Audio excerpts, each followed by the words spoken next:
Assalamualaikum warahmatullahi wabarakatuh. Selamat malam sahabat semuanya. Selamat malam saudara semuanya. Alhamdulillah wa syukurillah wa ni'matillah. Wala khawla wala quwata illa billahil aliyil azim. Alhamdulillah ya, kita masih diberikan kesehatan, kenikmatan, nikmat iman, nikmat Islam. Masih diberikan kesempatan untuk bertemu di sini. Kali ini kita akan belajar bersama ya. Belajar bersama tentang apa? Tentang kehidupan tentunya ya. Khususnya untuk para alumni. Jadi saya berbicara kepada saudara-saudara kita aja yang memang satu wadah gitu ya. Untuk kita semua yang satu wadah. Jadi intinya ini untuk para alumni yang mungkin sudah membuka padepokan atau sudah membuka perguruan. Jadi untuk para guru-guru ya, harus teliti dalam mengajar gitu. Guru apa? Baik itu guru pelajaran formal atau pelajaran non formal ya. Saya berbicara kepada anggota-anggota saya. Harus teliti dalam mengajar. Harus sangat teliti. Kenapa? Karena jika tidak teliti, kita tidak akan tahu. Kita tidak akan memahami kesulitan-kesulitan yang dihadapi oleh para peserta belajar atau para murid ya. Di situ.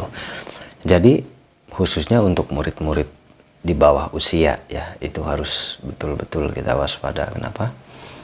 Intinya dalam mempelajari suatu keilmuan, ilmu apapun itu bentuknya ya, baik itu ilmu formal atau non formal ya, dalam mempelajari suatu keilmuan sebetulnya manusia itu nggak bisa dipaksakan.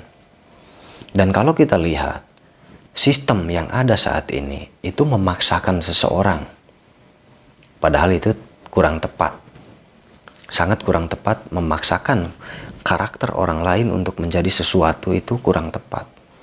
Kenapa? Pada hasilnya nanti nggak membuahkan hasil. Makanya jangan heran kalau saat ini banyak sekali yang mempunyai ijazah, banyak sekali yang mempunyai sertifikasi, tetapi kurang berhasil, mohon maaf.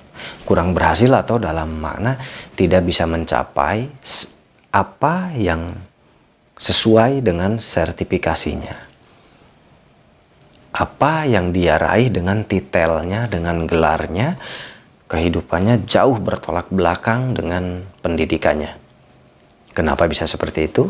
Karena pendidikan itu menjadikan seseorang berbeda dengan karakter jiwanya gitu. Harusnya ada pendidikan khusus apa? Khusus untuk memahami seseorang itu di mana keahliannya.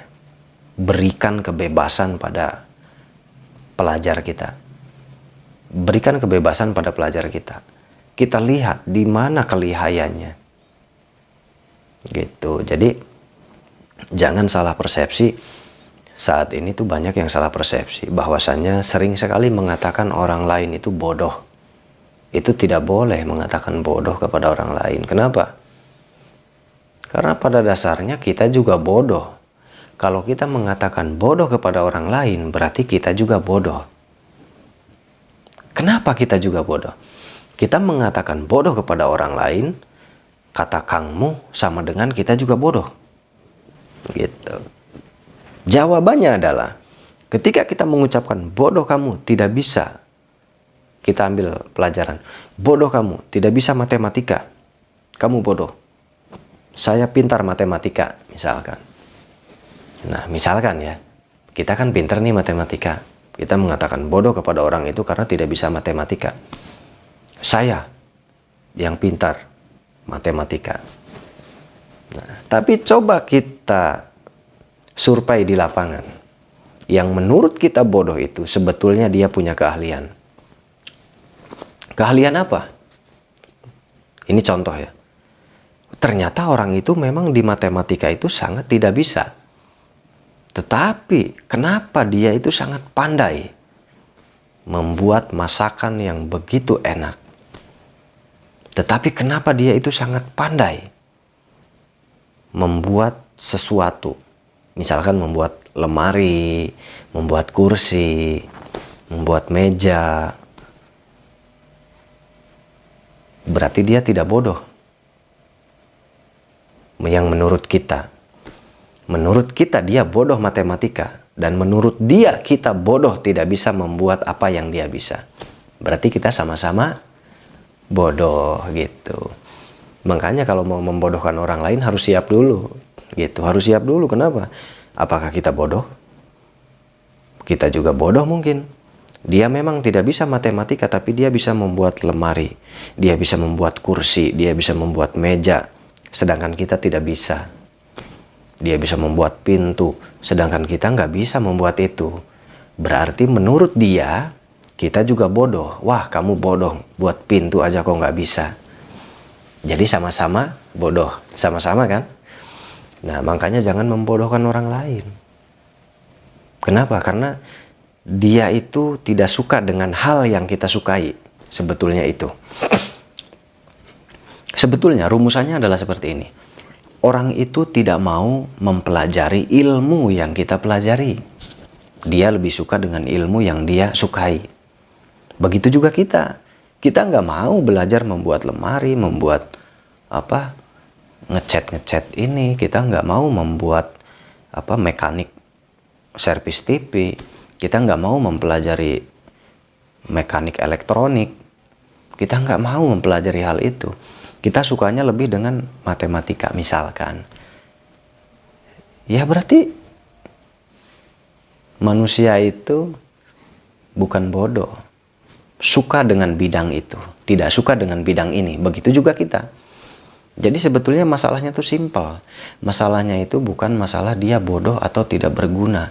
Ini banyak sekali perkataan-perkataan di luar yang menyalahkan seseorang, yang merendahkan seseorang. Padahal orang yang kita rendahkan itu sebetulnya bisa merendahkan kita. Salah satu contoh, kita merasa bangga bekerja di kantor. Kita merasa hebat bekerja di kantoran. Kita tidak menghargai orang yang tidak mampu kerja di kantor. Kita tidak menghargai pembuat meja. Kita tidak menghargai pembuat elektronik. Apaan saya nih bekerja di kantor pemerintahan misalkan ya. Begitu bangganya.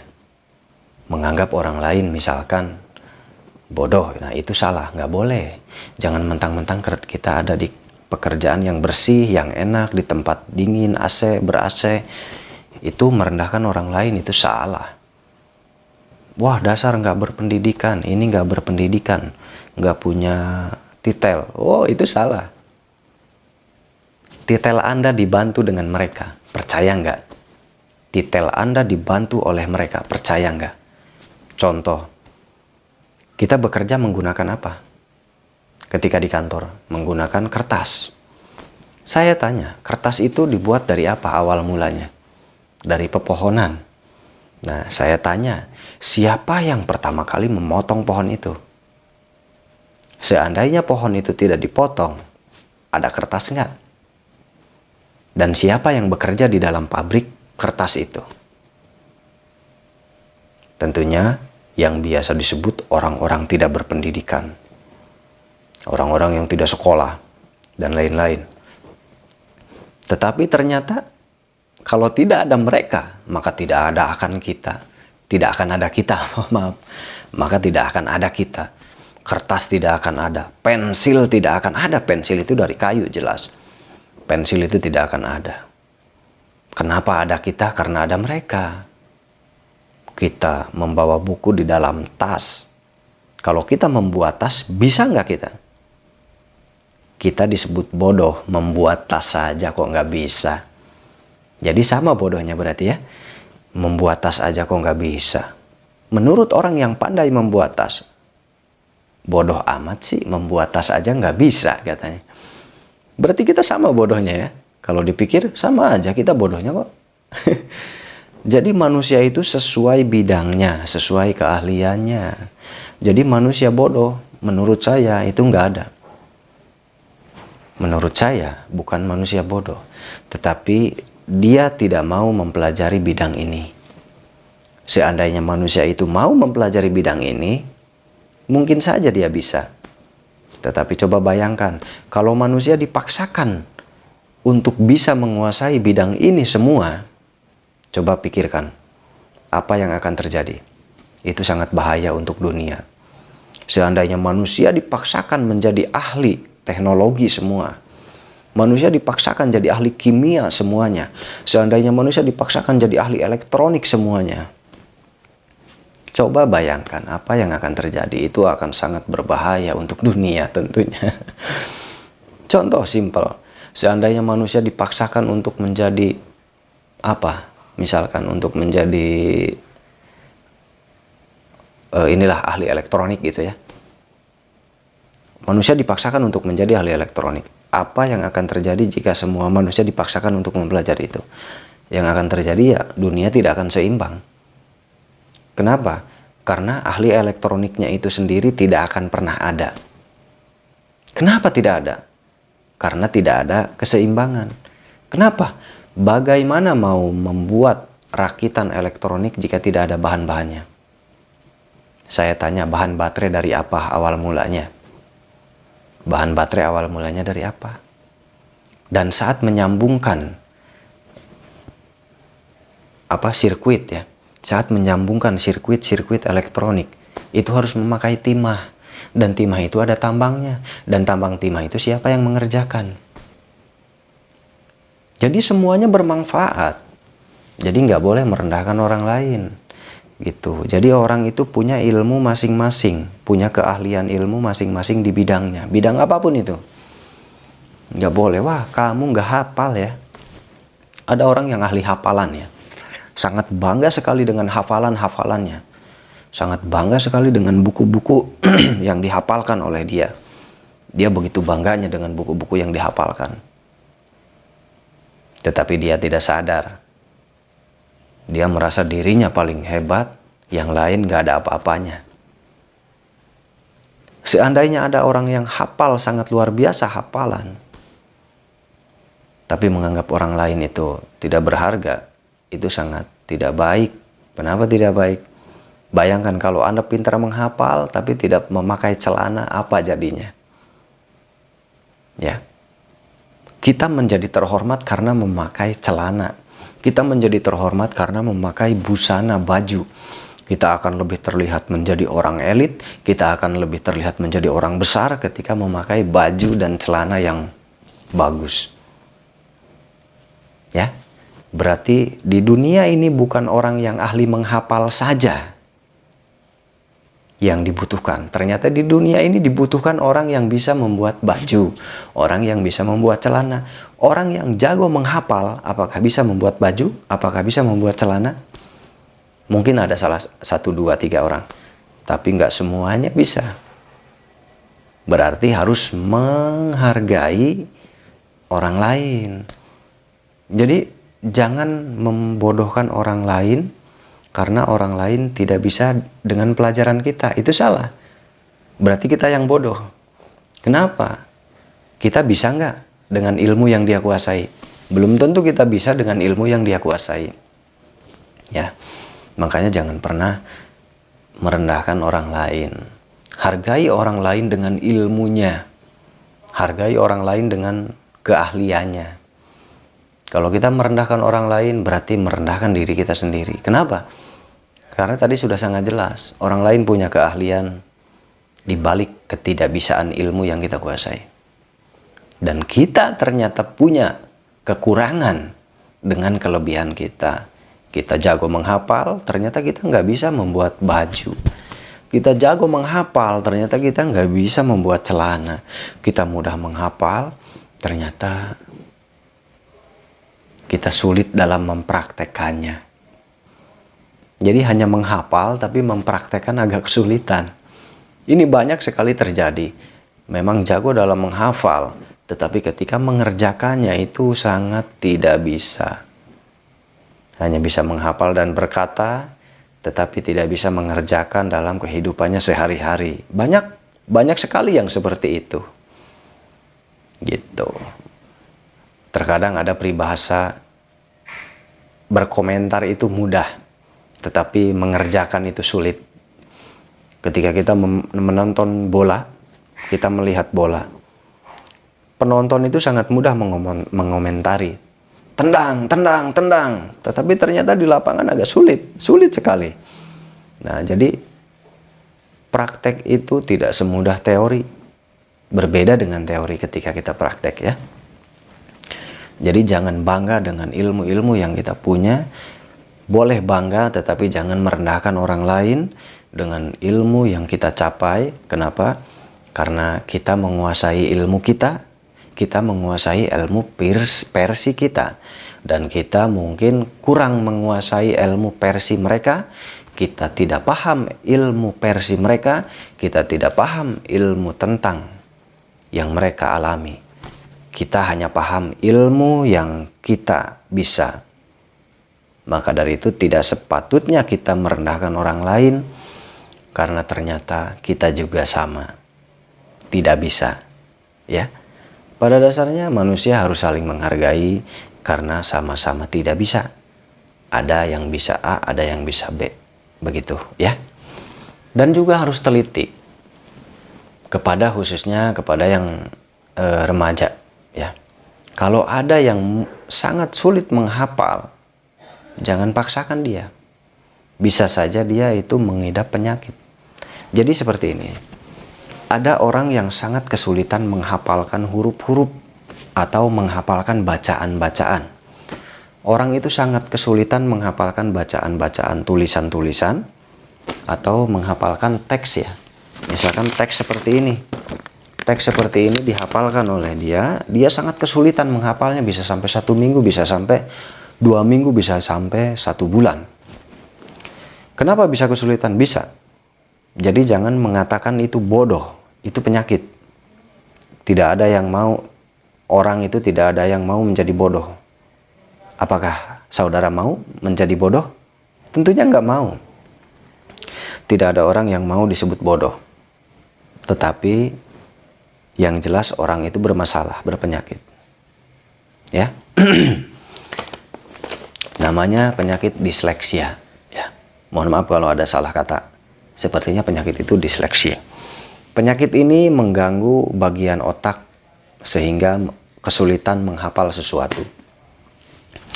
Sehingga sangat sulit menghafalkan sesuatu, menghafalkan teks, menghafalkan naskah, menghafalkan bacaan, menghafalkan doa, itu sangat sulit sekali. Kenapa?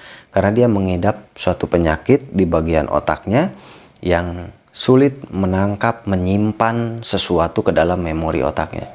Jadi dia kesulitan menangkap sesuatu. Nah, jadi kalau ada peserta siswa yang seperti itu, kita harus berikan dia kebebasan. Kenapa? Karena sebetulnya bukan bodoh. Justru orang seperti itu biasanya jenius. Orang-orang jenius yang menciptakan listrik, orang-orang jenius yang menciptakan, menemukan ilmu-ilmu baru di bidang ilmu intelektualitas, itu banyak sekali dari orang disleksia atau orang yang sulit menghafal. Tapi dia bisa menciptakan sesuatu. Aneh nggak? Dia sulit menghafalkan sesuatu, bacaan-bacaan, tulisan-tulisan, tetapi dia bisa menciptakan sesuatu yang belum pernah ada. Orang-orang seperti itu biasanya jenius. Jadi dia tidak bisa mengikuti orang lain, tetapi dia bisa menjadi diri sendiri dan menciptakan sesuatu yang belum pernah ada. Sejatinya manusia harusnya seperti itu. Kebanyakan manusia itu mengikuti orang lain, ikut-ikutan. Lagi musim A, ikut-ikutan A. Musim B, ikut-ikutan B. Jadi itu namanya pengikut ya. Saran saya, jadilah pendiri di bidang apapun. Jadilah seseorang di bidang apapun. Supaya apa? Supaya bisa berguna untuk orang banyak. Kalau kita hanya mengikuti, kita nggak bisa membantu orang banyak karena kita saja mengikuti orang lain. Tetapi kalau kita yang diikuti, berarti kita bisa mengarahkan orang lain. Bisa membantu orang lain. Jadilah orang yang diikuti. Ya, jadi orang-orang disleksia itu bukan orang bodoh. Banyak yang mengatakan, wah bodoh, tidak bisa menghafal. Salah. Banyak sekali orang yang mengidap penyakit disleksia ini sangat jenius. Gitu. Pernah diutarakan oleh artis besar kita, Deddy Corbuzier. Beliau ternyata mengidap penyakit disleksia, yaitu sulit menghafal. Dan sebetulnya termasuk saya sendiri mengidap penyakit disleksia, yaitu sulit menghafal. Sulit menghafal bacaan-bacaan yang banyak. Dan itu dialami memang dari kecil ya. Gitu. Terus ada Thomas Alva Edison yang menciptakan lampu listrik, penemuan listrik. Dan masih banyak lagi ilmuwan-ilmuwan yang mengidap penyakit disleksia. Penyakit ini sulit menghafalkan sesuatu dan butuh waktu lama untuk menghafalkan sesuatu. Gitu. Misal menghafalkan ini teks-teks. Kalau main film biasanya kan menghafal teks gitu ya. Dia akan lama menghafal teks itu. Atau menghafalkan bacaan-bacaan, menghafalkan doa-doa, menghafalkan ayat-ayat. Dia akan lama untuk mempelajari itu. Tetapi ternyata profesor-profesor penemu dunia, kelas dunia, ternyata mereka banyak yang mengidap penyakit disleksia. Dan mereka menjadi profesor kelas dunia. Dan mereka menjadi orang nomor 1 di dunia yang menciptakan teknologi yang saat ini kita nikmati di seluruh dunia. Lampu listrik, HP, dan lain-lain. Masih banyak lagi para profesor yang mengidap penyakit disleksia, tapi jeniusnya luar biasa. Di Indonesia yang mengaku dirinya mengidap itu adalah Mas Deddy Corbuzier. Dan saya juga termasuk. Gitu. Tetapi entah kenapa, ini yang saya alami ya. Saya curhat kepada saudara semua yang sama sulit menghafal dari muda, dari bujang atau dari remaja, dari kecil. Itu berarti saudara mengidap penyakit disleksia. Sangat sulit sekali menghafalkan naskah ya. Gitu. Anda nggak usah minder, Anda nggak usah ragu. Saya juga sama seperti itu. Kenapa kita harus pede? Saya memang sulit, kita memang sulit menghafal sesuatu. Tetapi di balik itu kita punya kepekaan yang luar biasa. Di balik itu kita punya ketajaman yang luar biasa. Di balik itu kita punya intuisi yang tajam. Di balik itu kita punya apa? Punya daya intelijensi tinggi. Gitu. Percayalah, kita bisa menciptakan sesuatu dengan kekurangan kita. Kenapa? Karena kita, orang-orang yang seperti kita itu sulit untuk mengikuti orang lain. Orang-orang yang seperti kita itu sangat merasa terbebani jika mengikuti orang lain. Karena orang-orang yang seperti kita itu lebih kepada menjadi diri sendiri. Menciptakan sesuatu, menciptakan terobosan yang belum pernah ada, menciptakan sesuatu yang memang belum ada. Itu biasanya pekerjaan seperti kita yang mengidap penyakit itu. Jadi di balik kekurangan ada kelebihan. Kelebihannya kita sulit mengikuti orang lain. Karena orang lain yang membuat tulisan ini kita ikuti, kita akan merasa kesulitan. Tetapi kita bisa membuat tulisan seperti ini. Luar biasa. Kita juga bisa membuat tulisan seperti ini dan diikuti oleh orang banyak. Seperti itu. Kita tidak bisa menghafal hasil orang lain, tetapi ternyata kita bisa membuat yang sama seperti yang mereka buat. Atau bahkan kita bisa membuat yang belum pernah ada. Percaya diri. Kelebihan orang-orang disleksia seperti itu kelebihannya. Jadi jangan minder untuk saudara semua. Jangan pernah merasa kita bodoh. Karena menurut saya manusia tidak ada yang bodoh. Yang jelas manusia itu tidak mau mempelajarinya. Dan orang-orang disleksia apakah memang sangat tidak bisa? Bisa menghafal. Bisa, saya nyatakan orang disleksia itu sebetulnya bisa menghafal. Cuman butuh waktu saja. Biasanya kalau sudah menghafal, dalam jangka waktu 1-2 minggu, itu akan pudar lagi, lupa lagi nantinya. Tetapi jika sering dibacakan, sering dihafal, itu akan nempel. Jadi orang disleksia sebetulnya bisa menghafal. Sebetulnya bisa, cuman butuh waktu. Perbedaannya menghafalnya butuh waktu agak lama, tetapi pasti hafal. Cuman butuh waktunya agak lama. Gitu ya, butuh waktunya agak lama dengan yang lain. Dan kalau sudah hafal, biasanya nanti ada yang lupa. Nggak full. Itulah penyakit disleksia. Tetapi nggak usah minder. Itu dengan ilmu orang lain, jika kita mengikuti orang lain. Tetapi jika kita menciptakan suatu keilmuan, itu tidak akan hilang. Selalu ada membekas di otak kita dan di hati kita. Keistimewaannya orang disleksia seperti itu. Jadi, jika kita menciptakan sesuatu, kita akan paham betul sampai ke akar-akarnya. Apa yang kita ciptakan, apa yang kita buat. Tetapi jika mengikuti orang lain, di situ kita akan dibuatnya kesulitan jika mengikuti orang lain. Itulah kekurangannya dan kelebihannya. Jadi tidak usah minder, tidak usah ragu-ragu untuk membuat sesuatu. Buatlah sesuatu, buktikan pada dunia, buktikan pada keluarga, buktikan pada lingkungan bahwa kita meskipun sulit mengikuti orang lain, tapi kita sebetulnya bisa membantu orang banyak dengan ilmu yang kita buat, dengan ilmu yang kita ciptakan. Insya Allah, Allah tidak akan mungkin membiarkan kita dalam ketidakbaikan jika kita berniat untuk baik. Berniatlah untuk baik, berniatlah menjadi seseorang yang bermanfaat di dunia dan di akhirat. Amin. Jadilah manusia yang bermanfaat untuk sesama masyarakat saat ini. Percayalah, meskipun kita disleksia, mempunyai penyakit yang sulit menghafal, bukan berarti kita tidak bisa menjadi manusia bermanfaat, karena sesungguhnya ada kelebihan yang Allah berikan kepada kita. Apa itu? Kita sulit mengikuti orang lain, ternyata kita bisa membuatnya sendiri. Jadi tidak perlu mengikuti orang lain. Kita tidak perlu mengikuti yang ada, yang diciptakan oleh orang lain, tetapi kita bisa menciptakan sendiri, sama seperti mereka yang menciptakan. Luar biasa bukan? Bahkan terkadang orang-orang yang seperti itu bisa membuat hal yang belum pernah ada.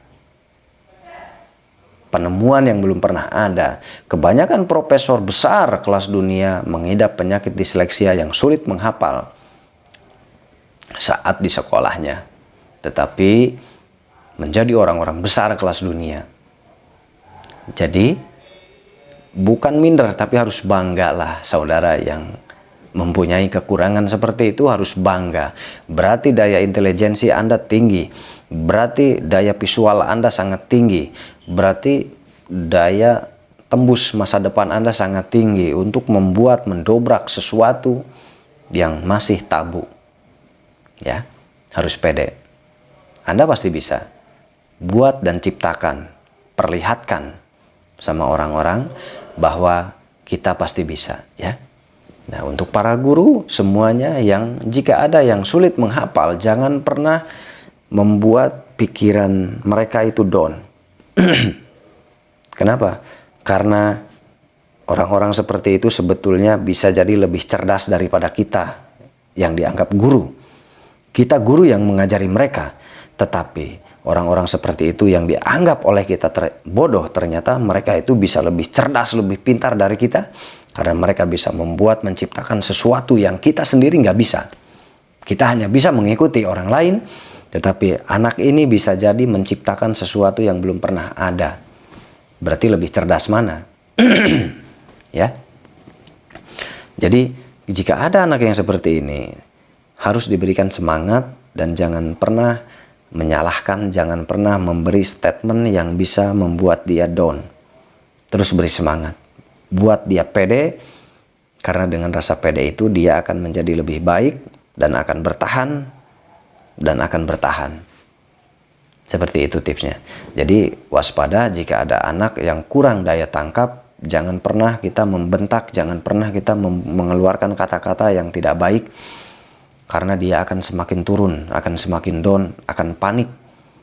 Jika dia sudah panik, tidak baik pada kesehatan mentalnya. Jadi kalau ada anak yang seperti itu, atau remaja, atau saudara kita yang sudah dewasa sekalipun, kita hargai, kita buat dia pede. Karena dengan dia pede, dia akan tenang. Dia akan tenang dan dia akan bisa berusaha menghafal sesuatu. Yang membedakan hanya waktu. Butuh waktu beberapa hari, dibanding dengan orang normal mungkin hanya beberapa jam. Tetapi bukan berarti tidak bisa. Kelebihannya dia bisa menciptakan rumusan-rumusan yang belum pernah ada. Pikiran dia sangat kritis, pikiran-pikirannya sangat kritis sekali. Dan pikiran-pikirannya biasanya agak berbeda dengan orang banyak. Berbeda dengan orang umumnya. Pikiran-pikirannya sangat luar biasa. Daya kreativitasnya sangat tinggi biasanya seperti itu, ya. Jadi hargai mereka, karena sebetulnya mereka itu mutiara. Berikan akses untuk mereka, karena mereka bisa jadi seseorang yang sangat luar biasa. Gitu. Di balik kekurangannya mereka punya kelebihan, yaitu kejeniusan. Kejeniusan yang tidak terpikirkan oleh masyarakat umum, karena mereka juga memang tidak umum. Seperti itu. Tapi di balik ketidakumumannya, dia punya ketidakumuman yang bisa membuat orang umum terkaget-kaget. Contohnya bisa ada listrik. Ternyata yang menciptakan listrik itu ternyata orang yang sulit menghafal, bayangkan. Ya, seperti itu. Jadi hargai setiap orang. Jika ada orang yang kesulitan menghafal, bimbing dia baik-baik. Jangan mengatakan bodoh. Mereka orang-orang jenius. Intuisinya sangat tajam. Jadi bimbing mereka, buat mereka pede, dia akan kembali normal seperti semula. Jika dia pede dan nyaman, untuk para guru khususnya ya. Terima kasih banyak, semoga ada manfaatnya. Intinya tipsnya untuk para guru kepada para murid, jika ada yang kesulitan menghafal, itu harus butuh perhatian khusus ya. Diperhatikan ya, untuk para guru-guru Padepokan Sangkuraga yang membuka cabang dimanapun ya, harus tetap semangat. Jadi tidak boleh ada kata bodoh, yang ada orang itu tidak mau menghafal, atau dia mengidap penyakit disleksia, yaitu sulit menghafal. Jangan merendahkan ilmu orang lain, karena belum tentu kita bisa ilmu mereka. Jika kita mengatakan orang lain bodoh, berarti kita lebih bodoh dari mereka. Karena tadi dia tidak bisa ilmu kita, dan sebetulnya sama, kita juga belum tentu bisa ilmunya dia. Seperti itu ya. Hargai orang lain, hargai ilmu orang lain, karena sebetulnya kita sama. Kita disebut bisa di dalam ahlinya, kita disebut bisa di dalam bidangnya, kita disebut pintar di dalam lingkungan kita, kita disebut hebat di wilayah pekerjaan kita dan keahlian kita. Ketika kita masuk ke dunia orang lain, maka kita akan sama dengan orang yang belum bisa. Seperti itu. Jika kita masuk ke dunia orang lain, maka kita akan kesulitan untuk menemukan sesuatu. Kita akan dibuatnya pelanga-pelongo, ya. Kenapa? Karena bukan dunia kita. Begitupun sama dengan orang lain, jika masuk ke dunia kita, dia akan merasa kebingungan. Dan kita juga kalau masuk ke dunia orang lain akan merasa kebingungan. Maka dari itu berarti kita harus saling menghargai meskipun berbeda ilmu kita ya. Gitu. Terima kasih banyak. Ambil pelajarannya. Mohon maaf jika ada kata-kata yang menyinggung. Bukan maksud saya untuk menyinggung, bukan maksud saya untuk menuju kepada seseorang. Ini untuk semuanya. Ambil pelajarannya, dan ini khususnya untuk para alumni dan anggota Padepokan Sangkuraga. Sehat selalu dan semangat selalu. Tetap semangat bantu yang membutuhkan dimanapun. Terima kasih banyak. Terus belajar. Assalamualaikum warahmatullahi wabarakatuh.